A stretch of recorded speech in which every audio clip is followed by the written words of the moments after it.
Hello, welcome to Freehandly Made, AU My Autistic Life. My name is Nisi and this is my channel. So let's continue on with this quilt, shall we? I already did the first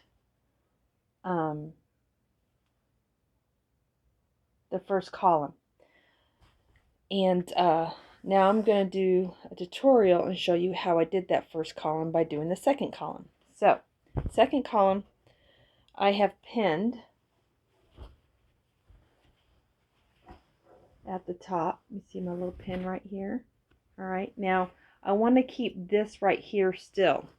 So let me pause and move this camera so you can see what I'm doing. Give me 1 second. All right, so this right here keeps wanting to come apart, and I want to keep these seams together. My first column wasn't exactly completely lined up the way I would like it to, but I'm not going to unsew what I worked hard on. So my first quilt is my first quilt, and as first quilts go, it's going to be an imperfect first quilt, but you know what? I sewed it with love, and that's all that matters. All right, it's not like I'm going to be doing this as a business and selling it to anybody. So I bought these clips right here. These clips are wonderful. A lot of quilters use them for securing their batting. I'm going to use it to secure the seam right here.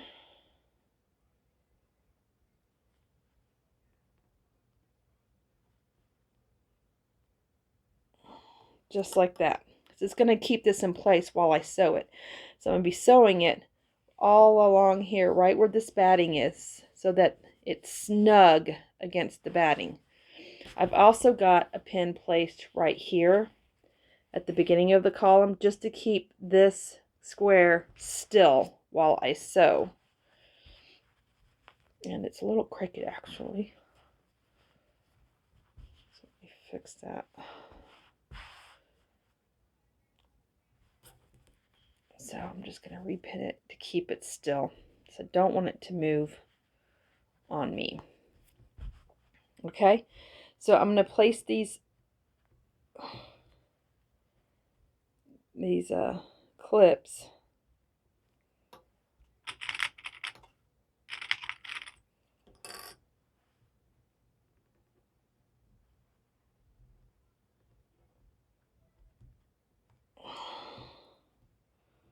on here to keep it from moving.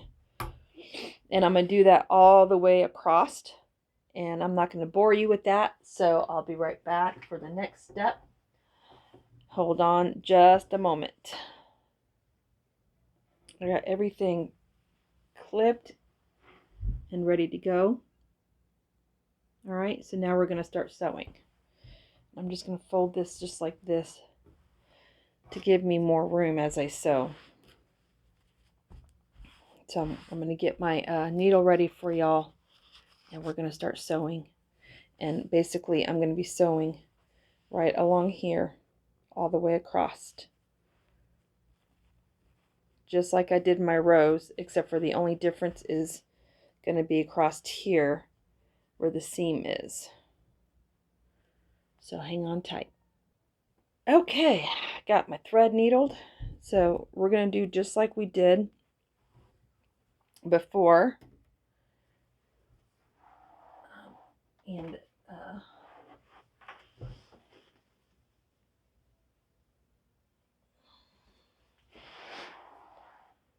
all right. Put this back. Forgot to make my marking right here. It just helps you to stitch straighter. Kind of gives you a guide of where you're going so you don't get all crooked. All right, so I'm going to do the back stitch method just like I did before. So what that means is I don't want to start my needle right here at the end. I want to start it wherever, however small my stitch I want it to be. I want the actual thread to be in the middle from where my needle starts and where my needle ends. And I want my stitches not to be too big when I'm piecing when you're quilting, you can have your stitches as big as you want. You could do big, two small ones, big, you know, you could do all different types of patterns.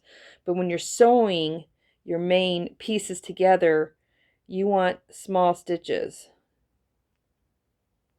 Kind of like what you would get with a sewing machine. So I'm putting my needle right there. Okay.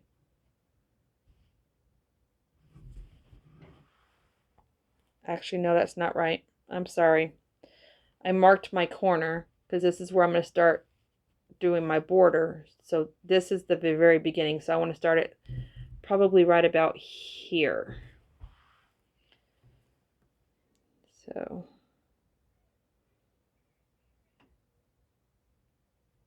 here we go. All right, so there's where I'm starting my first stitch, and the needle's going to go in here and come out the other side, with this being in the middle.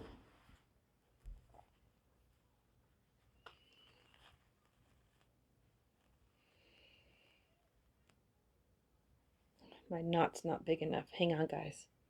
Okay, try that again. My quilter's knot wasn't big enough. All right, so I'm going to start it right there on my line. Pull my thread through. All right, there's my initial.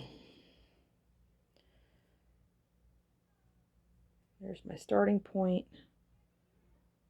I want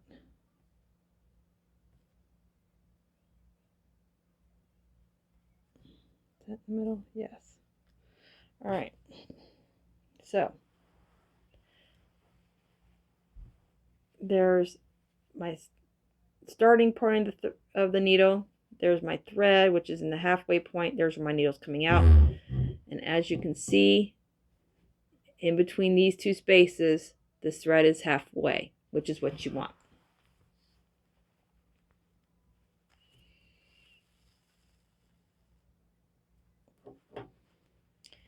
And there's my first stitch right there.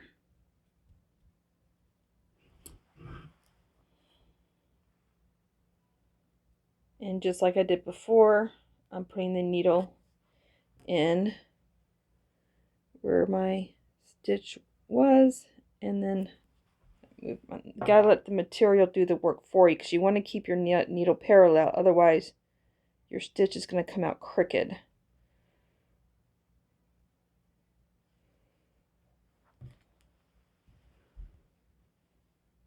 See? See how parallel it is? And now I'm going to pull it through.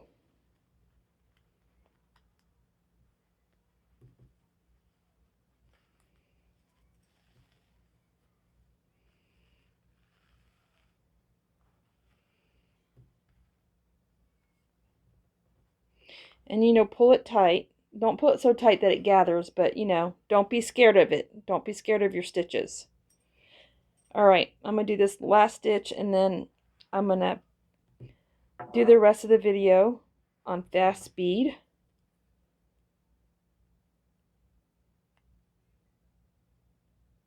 For you guys to watch me do the rest of the square.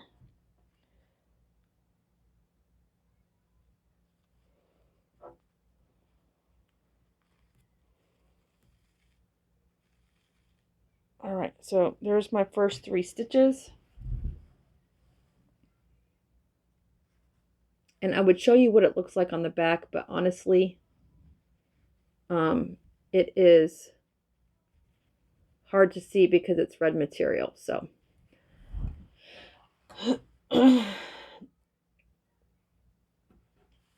I'll show you what it looks like when I reach a material where you can actually see it. All right, so stay tuned. I'm going to put this in fast mode for y'all.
reached the tricky part, and that is sewing across here. The material's thicker, but you want to make sure that it's nice and tight so that your seam doesn't fall apart. So we're still doing the same back stitch.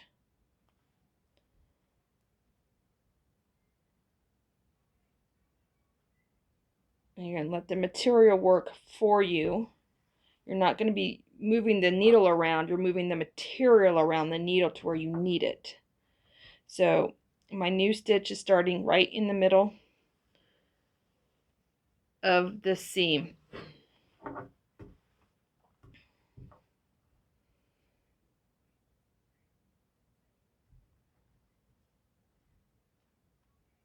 And you want to make sure you get through all the material, through all the layers. Really, really, really, really important. I'm going to make sure it's nice and snug and tight for each stitch that I make.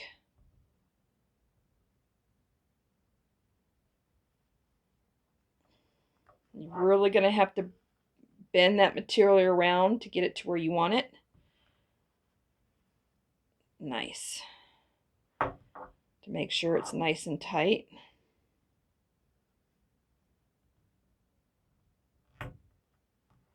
And you want to make sure this seam that where the two material meet are nice and flush together and don't come apart. It's very important, because if it comes apart, then your seam will be weak.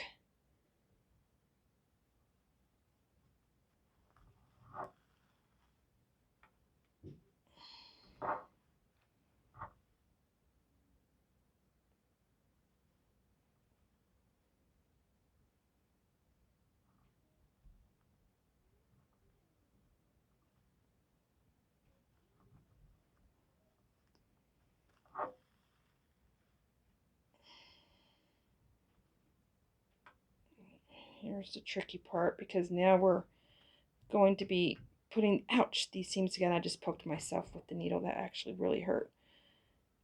So here we go, right across.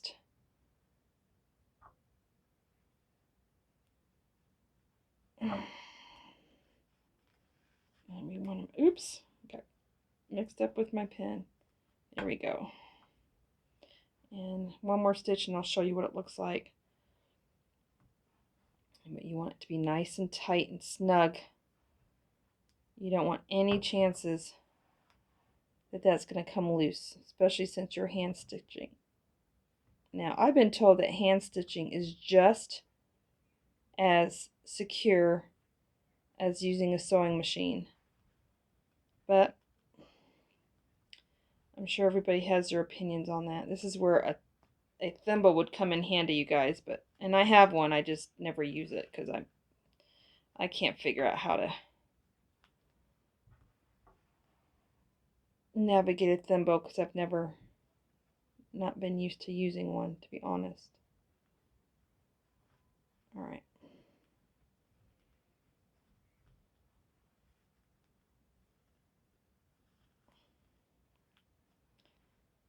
And one more stitch. I'm pulling this really nice and tug as tight as I can without making the material gather, because you don't want that. There we go.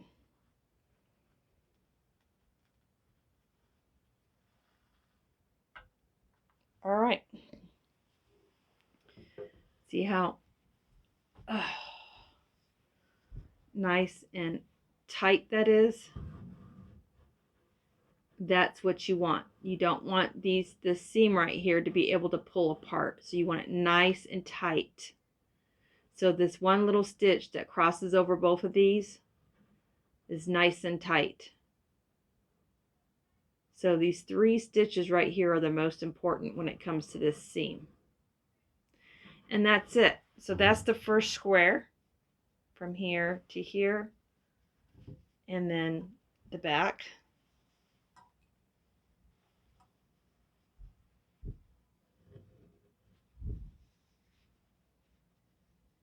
You can see right here.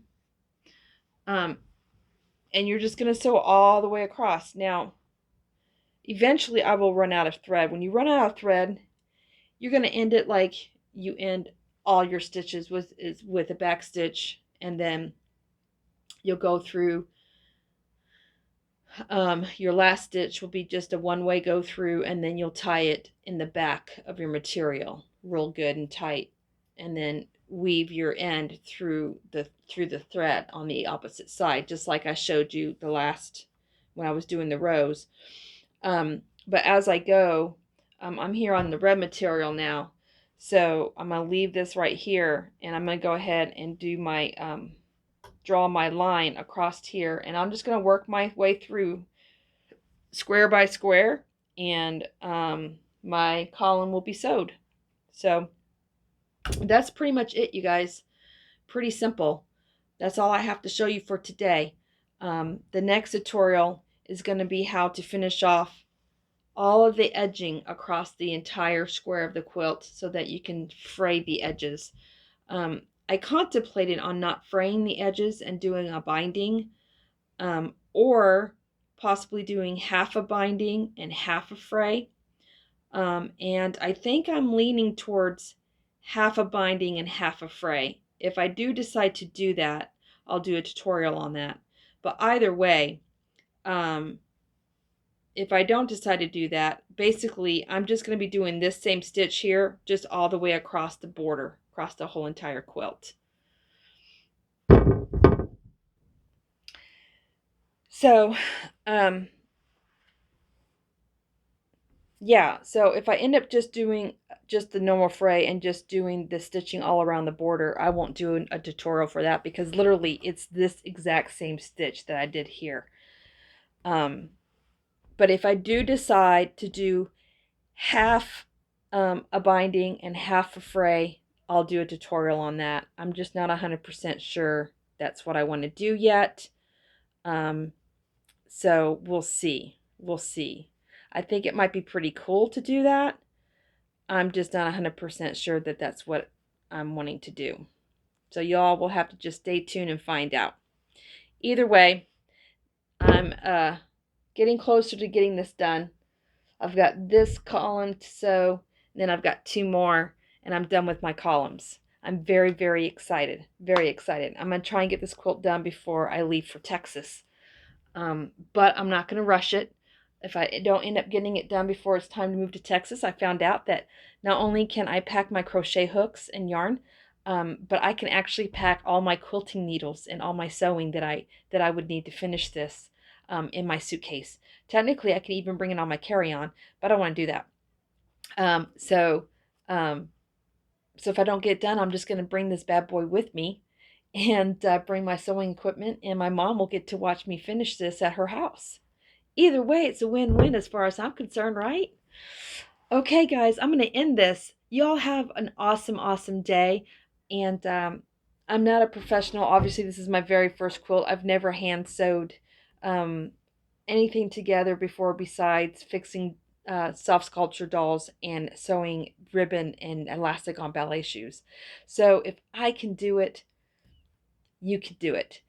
Is it going to be perfect? Of course not. I'm not a professional quilter. I don't enter shows and I don't win first prizes. I'm not doing this to enter shows. I'm definitely not doing this to sell my stuff. I'm doing this to pass on handmade items to my family and friends that I love. Literally, that's all I'm doing this for. It's not a business. It's a hobby. It's just for the love of creating. That's it. So with that said, all that matters is the love that you put into what you make, right? Y'all have a great day. Always remember, dare to be you and dare to be different. Love from Montana. Bye, everybody.